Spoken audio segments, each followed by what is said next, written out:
Good morning, good afternoon, good evening. My name is Nicole Grable, Social and Behavior Change and Public Health with MercyCorps.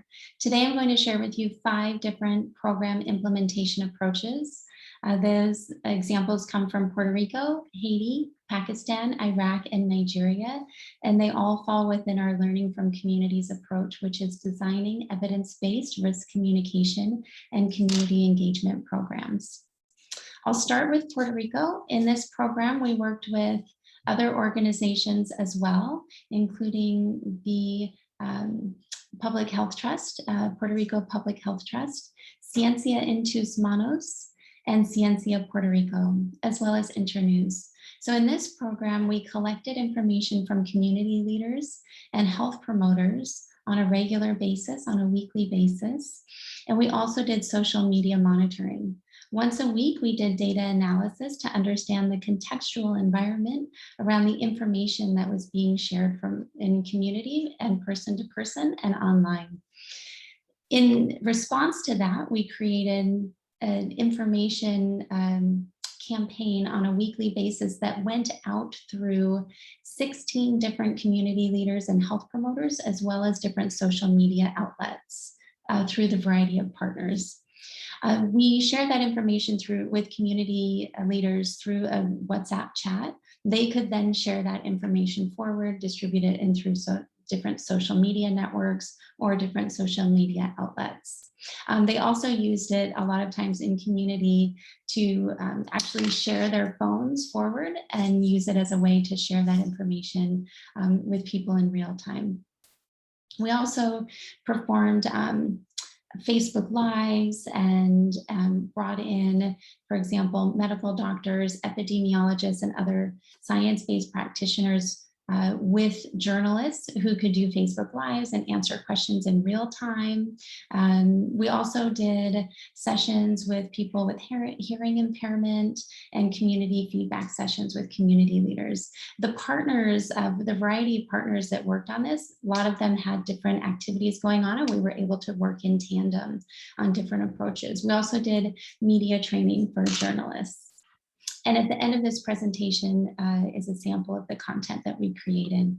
In Haiti, we had worked with the RCCE collective group led by the government, leading since the beginning of COVID with the initial response in 2020, as well as was able to share with the group what the vision was for this plan moving forward as well.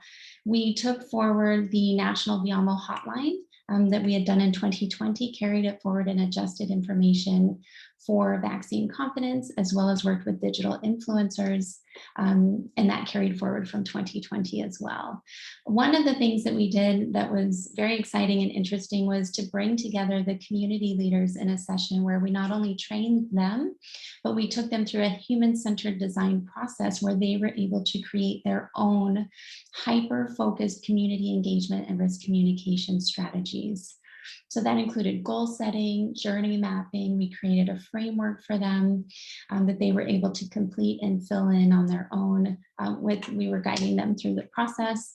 And then a messaging activity where they were able to create their own content based on the technical guidance, but create it in their own words and their own verbiage. And then they were able to practice communicating that technical content. They then took that approach forward. The community leaders took those strategies that they had created and implemented field activities. So that included community trainings, distribution of hygiene kits, which was all complemented by the digital influencer approach, as well as the national hotline with VIAMO.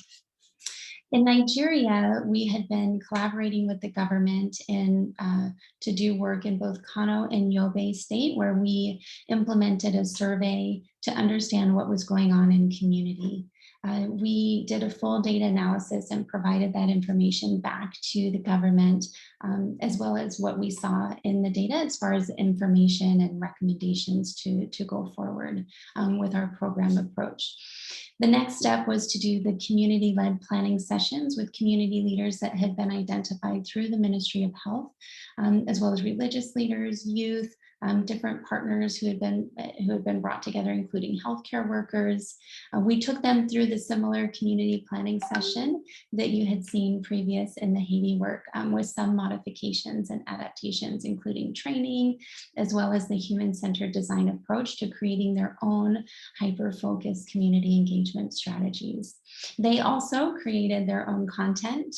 The next piece of that puzzle was the step-down training, which those leaders then took the training forward to do the trainings with village heads and community leaders so they could then conduct community sensitization in their communities.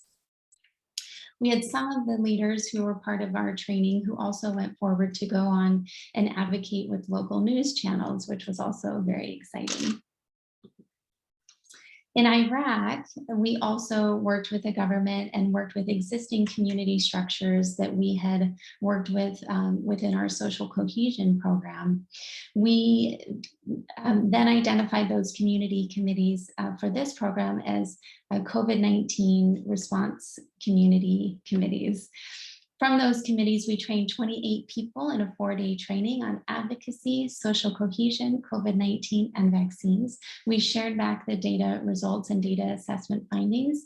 They again created their hyper-focused community engagement strategies, used WHO content and information from the Directorate of Health to create context-specific content and responsive messages that they could then take forward into their community sessions.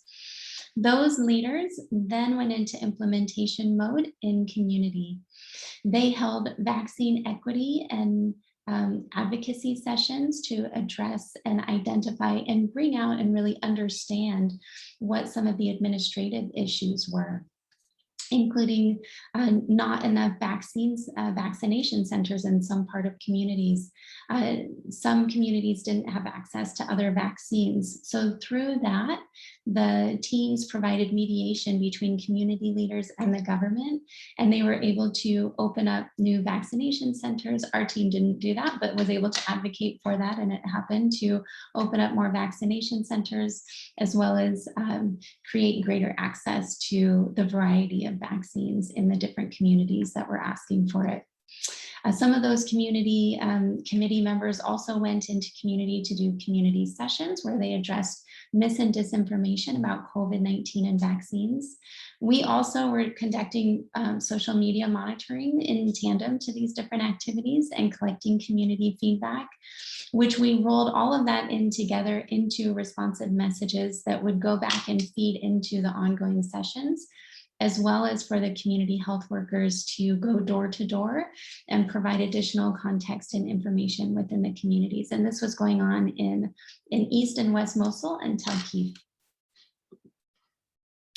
In Pakistan, the team worked with the Provincial Communication Task Force, as well as trained healthcare professionals about misinformation, COVID prevention behaviors, and the different vaccines, as well as trained religious leaders and conducted social media monitoring.